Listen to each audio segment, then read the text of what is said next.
तो half yearly revision sheet देखते हैं बायोलॉजी की। ठीक है ना, किसकी? बायोलॉजी, जो हमारी क्लास 10th में जो एनसीईआरटी है, जो बोर्ड की प्रिपरेशन कराती है, यानी क्लास 10th के लिए एनसीईआरटी ही बुक बेस्ट है, जो आपको बोर्ड में मार्क्स दिला सकती है लाइन टू लाइन। तो पहला क्वेश्चन है, डिफाइन द टर्म न्यूट्रिएंट और न्यूट्रिशन में क्या फ़र्क है।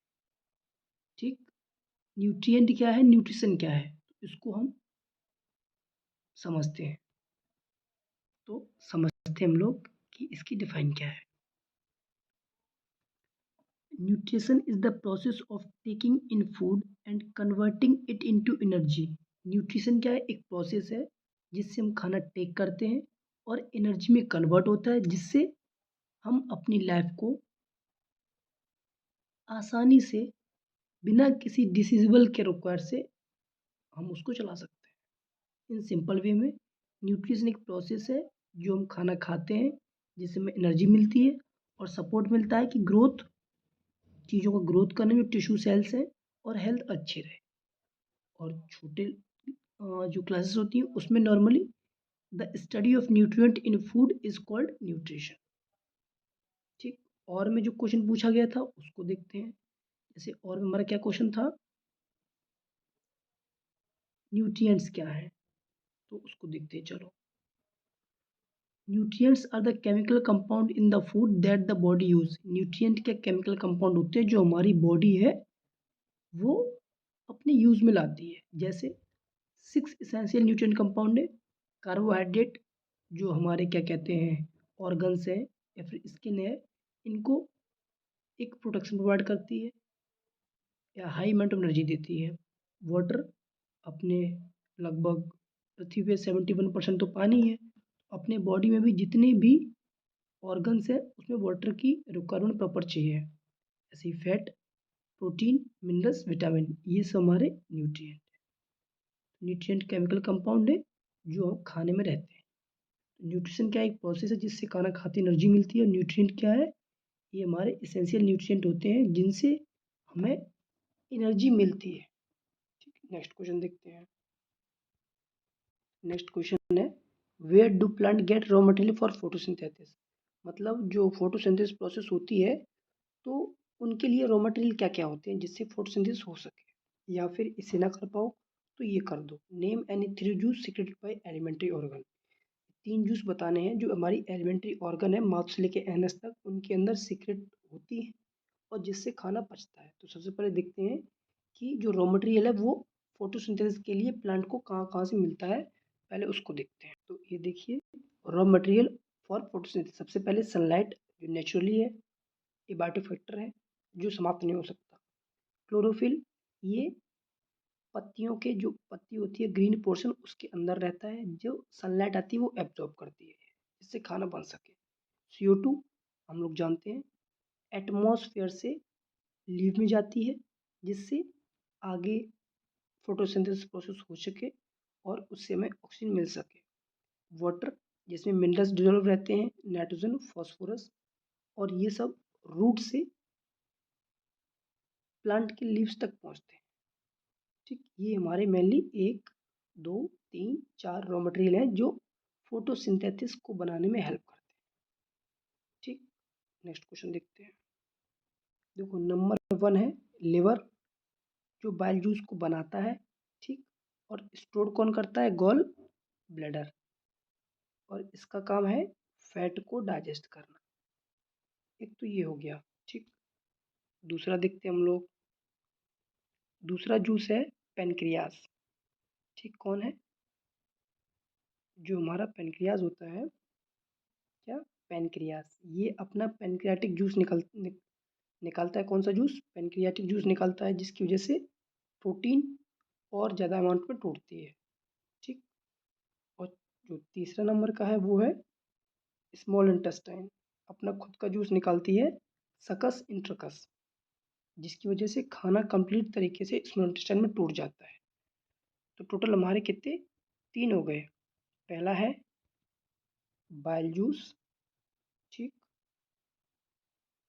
दूसरा पेनक्रियाटिक जूस, तीसरा स्मॉल इंटेस्टाइनल जूस। ये हमारे 3 जूस हो गए। जैसे क्वेश्चन पूछा गया था, कोई भी 3 जूस के नाम बताने हैं जो हमारे एलिमेंट्री कैनाल में पाए जाते हैं। नेक्स्ट क्वेश्चन हमारा कौन सा है? Mention the role of acid in the stomach. Stomach में एसिड का क्या रोल है? मतलब ये कहना चाहता है कि जो हम खाना खाएंगे वो जब स्टोमक में पहुंचेगा तब उसमें स्टोमक एसिड निकालता है जिसका नाम है HCl। उसका रोल क्या है? तो देखते हैं। Hydrochloric hydrochloric acid is found in the stomach. अपने स्टोमक के अंदर हाइड्रोक्लोरिक एसिड यानी HCl पाया जाता है।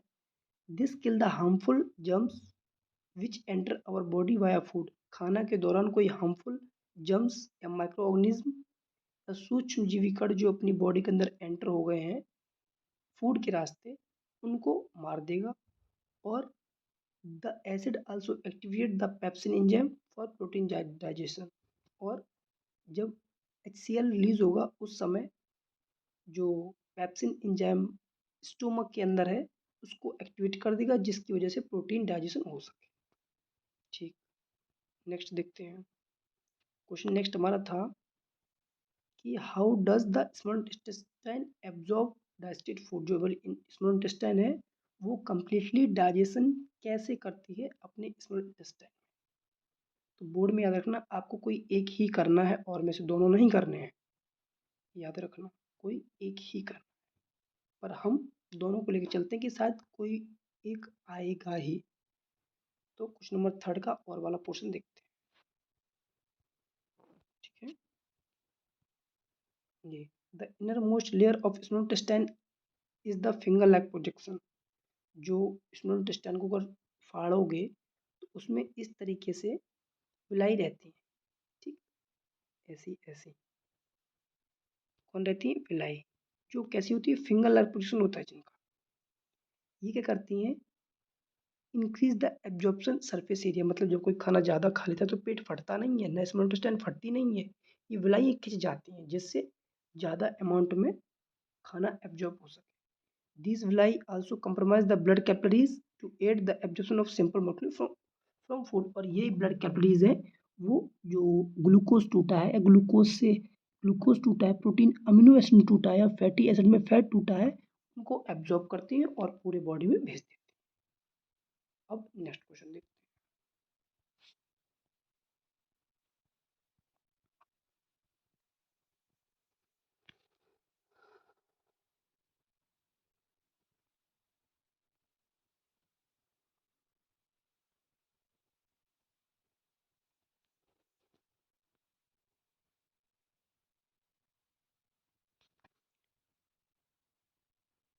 नेक्स्ट क्वेश्चन देखते हैं हम लोग।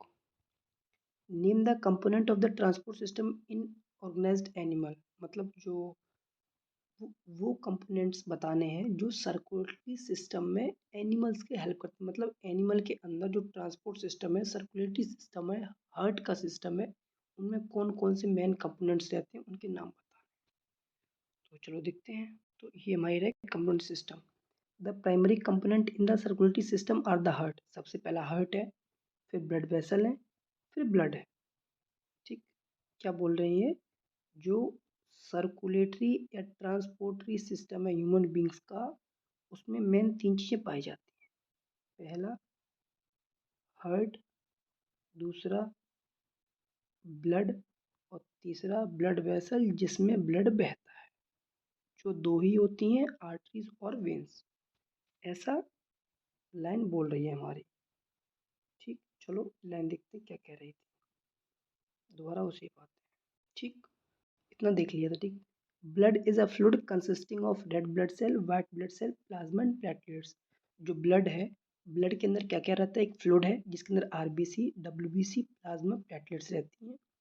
Blood carries oxygen, nutrient and waste to and away from all body tissue. मतलब ब्लड की हेल्प से ही ऑक्सीजन आती है, ब्लड की हेल्प से ही न्यूट्रिएंट पूरे जगह पहुंचते हैं, ब्लड की हेल्प से ही जो वेस्ट मटेरियल है वो बाहर जाता है टिश्यू। तो ये लाइन ये कहना चाह रही है कि जो सर्कुलेटरी सिस्टम है इसमें 3 चीज़ें हैं। हार्ट, ब्लड और ब्लड वेसल। हार्ट में हम लोग जानते ही हैं 4 चैम्बर होते हैं, ठीक, 2 वॉल्व होते हैं, ठीक, और क्या 3 मेम्ब्रेन होती हैं। और ब्लड में WBC white blood cell, RBC red blood cell, platelets और लास्ट में प्लाज्मा, ये रहता है। ब्लड वेसल क्या है? वेन्स जिनमें गंदा खून बहता है यानी CO2 वाला, आर्टरीज जिसमें अच्छा खून बहता है O2 वाला। ये हमारा कंपोनेंट्स हैं जो एक सर्कुलेटरी सिस्टम में पाए जाते हैं, जिनकी वजह से क्या है, ब्लड है पूरे बॉडी में ट्रांसपोर्ट होता है। नेक्स्ट क्वेश्चन देखते हैं हम लोग। नेक्स्ट क्वेश्चन हमारा क्या था? नेक्स्ट क्वेश्चन है name component of the transport system in organized plant. हमको ये बताना है कि जैसे ही अपने अंदर ये सिस्टम था जिसकी वजह से ब्लड ट्रांसपोर्ट होता था, सॉरी ब्लड के रास्ते हर चीज़ ट्रांसपोर्ट होती थी, ठीक, ऐसे ही प्लांट में क्या होता है? प्लांट को देखते हैं, प्लांट में क्या पाया जाता है।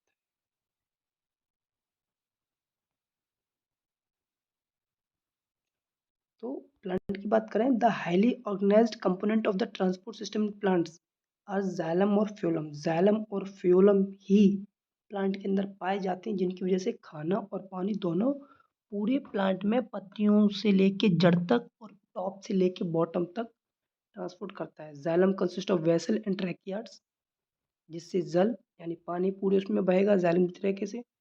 और phloem comprise sieve tube and companion cell, जिससे मिनरल्स, विटामिन्स ये सब ट्रांसपोर्ट होंगे, ठीक है। तो ये भी क्वेश्चन हमारा कंप्लीट हुआ। अब नेक्स्ट क्वेश्चन 5 पे आते हैं। तो क्वेश्चन था difference between aerobic and aerobic respiration. जो मेरी रेस्पिरेशन होती है वो दो तरीके से होती है, एक एरोबिक एक anaerobic.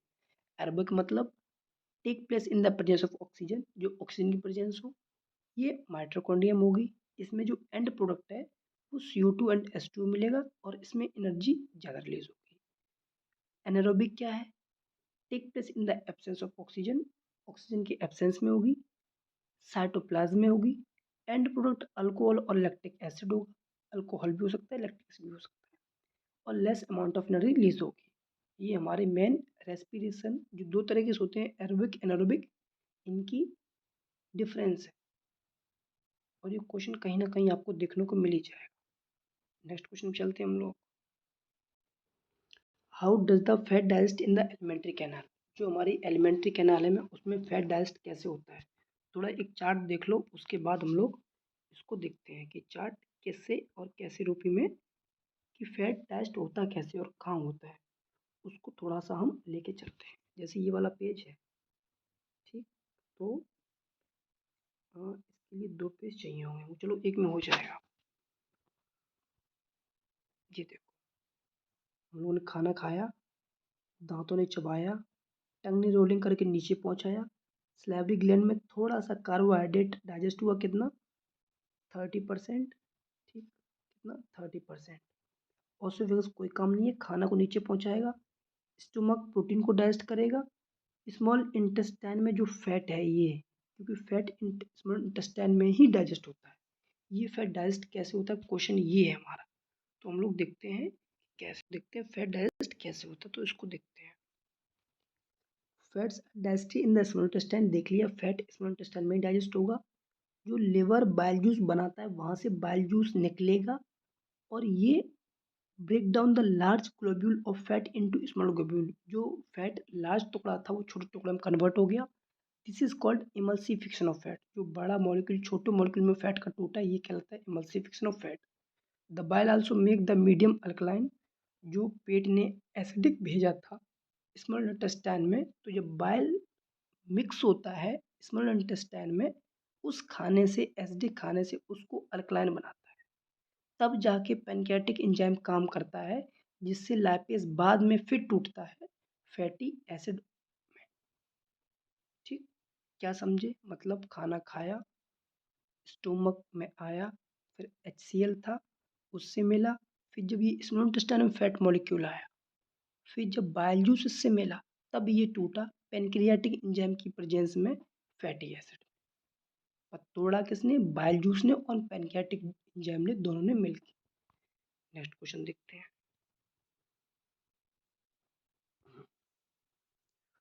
What are the different way in which glucose get oxidized to provide energy in various organism? इसको थोड़ा सा देख लो। देखो, ये हमारा ग्लूकोज जो हमको स्मॉल इंटेस्टाइन में मिल गया है। अब इसमें जब ऑक्सीजन आएगी तब ये एरोबिक रेस्पिरेशन कहलाई जाएगी, जो कि हमको हाई अमाउंट ऑफ एनर्जी देगी और प्लस H2O प्लस CO2। एक तो ये हो गया रेस्पिरेशन का प्रोसेस। दूसरा, यही ग्लूकोज टूटेगा, ये पाइरुवेट में बीच में और टूटेगा, वो चीज़ आप याद रखना। फिर यही ग्लूकोज जब ऑक्सीजन नहीं होगी उस समय लेस अमाउंट ऑफ एनर्जी में टूटेगी, या तो लैक्टिक एसिड में टूटेगी या फिर अल्कोहल में टूटेगी। जो एनसीईआरटी हमारी बुक है उसमें एक पेज है जिसमें एक लाइन लिखी गई है, उसको हम लोग थोड़ा देखेंगे। तो लाइन कौन सी है वो देखते हैं। एक डायग्राम बना है जो लैब प्रोसेस है, रेस्पिरेशन वाला चैप्टर, उसमें कि अरे ये ग्लूकोज है, इसको फिर ऐसे करके चार्ट बना दिया। यहाँ यहाँ लिखा है एब्सेंस ऑफ O2, यहाँ लिखा है लेक ऑफ O2, यहाँ लिखा है प्रेजेंस ऑफ O2। इसमें ये ह्यूमन बींग में है, ठीक, ये मसल्स में है और ये ईस्ट में। ये तीन रास्ते हैं जिससे ग्लूकोज कन्वर्ट होता है इन मॉलिक्यूल में। ठीक है, नेक्स्ट क्वेश्चन देखते हैं। Explain the part of excretory system with diagram. जो एक्सक्रीटरी सिस्टम है उसके पार्ट्स को एक्सप्लेन करना है, तो हम लोग चलो एक्सप्लेन करते हैं।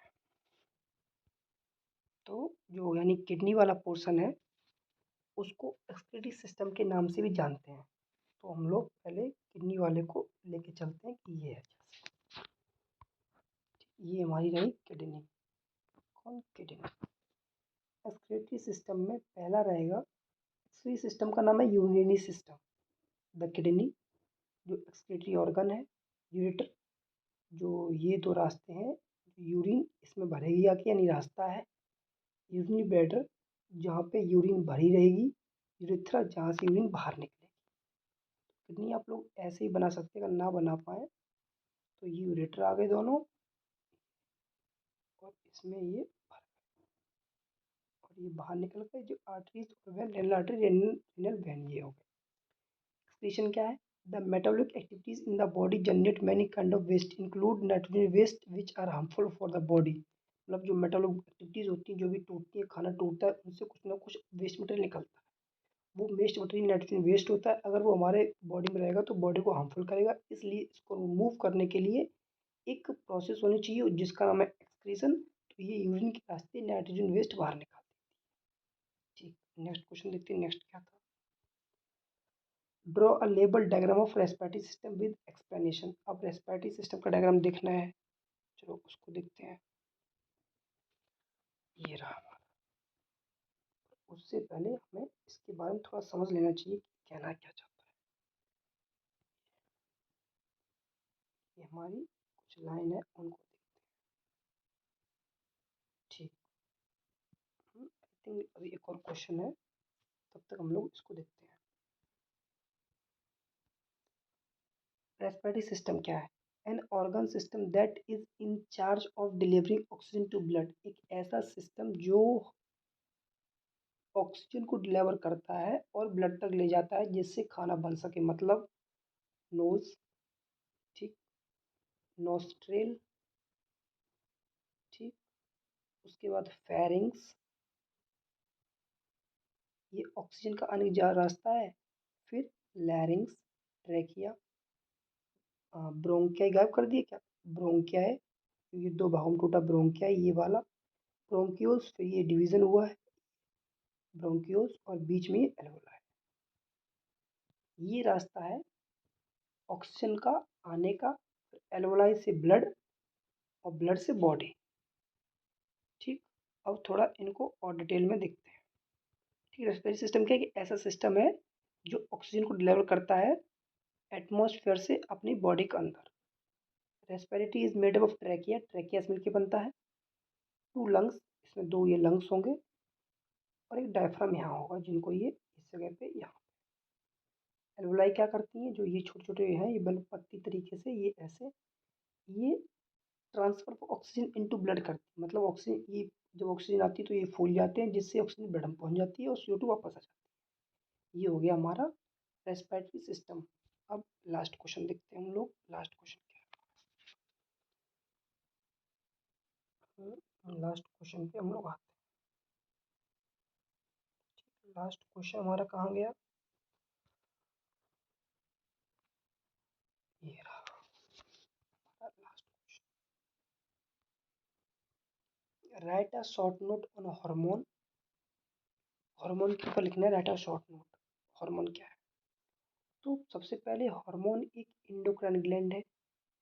उल्टा बोल दिए, हार्मोन एक केमिकल मैसेंजर है। क्या है, हार्मोन एक केमिकल मैसेंजर। तो नॉर्मली कह सकते हैं hormone is a chemical messenger, ठीक, विच